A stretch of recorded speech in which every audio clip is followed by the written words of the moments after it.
வேலூரில் கலைஞர் விளையாட்டு உபகரணங்கள் விழாவில் துணை முதலமைச்சர் உதயநிதி ஸ்டாலின் பங்கேற்று மாணவர்களுக்கு விளையாட்டு உபகரணங்களை வழங்கி வருகிறார்.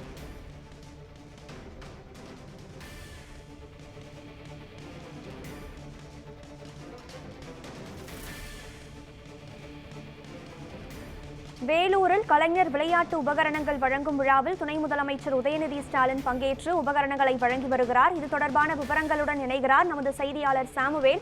வணக்கம் சாமுவேல், சொல்லுங்கள். வேலூரில் கலைஞர் விளையாட்டு உபகரணங்களை துணை முதலமைச்சர் உதயநிதி ஸ்டாலின் வழங்கி வருகிறார். இது தொடர்பான விவரங்களை பதிவு செய்யுங்கள்.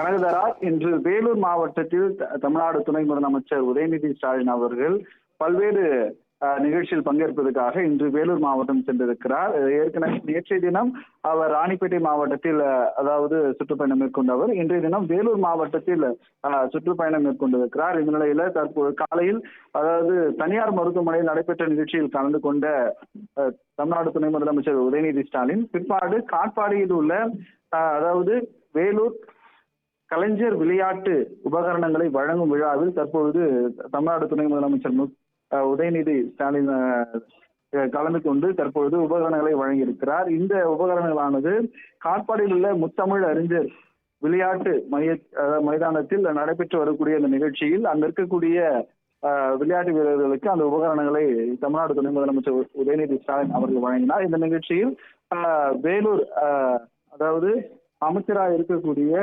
நீர்வளத்துறை அமைச்சர் துரைமுருகன் மற்றும் வேலூர் நாடாளுமன்ற உறுப்பினர் கதிரானந்த், அதே போல எம்எல்ஏக்கள் நந்தகுமார் மற்றும் கார்த்திகேயன் உள்ளிட்டோர் இந்த நிகழ்ச்சியில் பங்கேற்றிருக்கின்றனர். இது மட்டுமல்லாமல் இந்த நிகழ்ச்சியில் அதாவது மாற்றுத்திறனாளிகள் அதாவது அந்த விளையாட்டு வீரர்களுக்கான உபகரணம், அதே போல விளையாட்டில் வெற்றி பெற்றவர்களுக்கான சான்றிதழ்கள் உள்ளிட்டவைகளை தற்பொழுது தமிழ்நாடு துணை முதலமைச்சர் மு.க.ஸ்டாலின் அவர்கள் வழங்கி வருவது குறிப்பிடத்தக்கது. வேலூரில் சுற்றுப்பயணம் மேற்கொண்டுள்ள துணை முதலமைச்சர் உதயநிதி ஸ்டாலின் காட்பாடி முத்தமிழ் அறிஞர் கலைஞர் மைதானத்தில் விளையாட்டு உபகரணங்களை வழங்கியிருக்கிறார். இது தொடர்பான முழு விவரங்களையும் பதிவு செய்தமைக்கு நன்றி சாமுவேல்.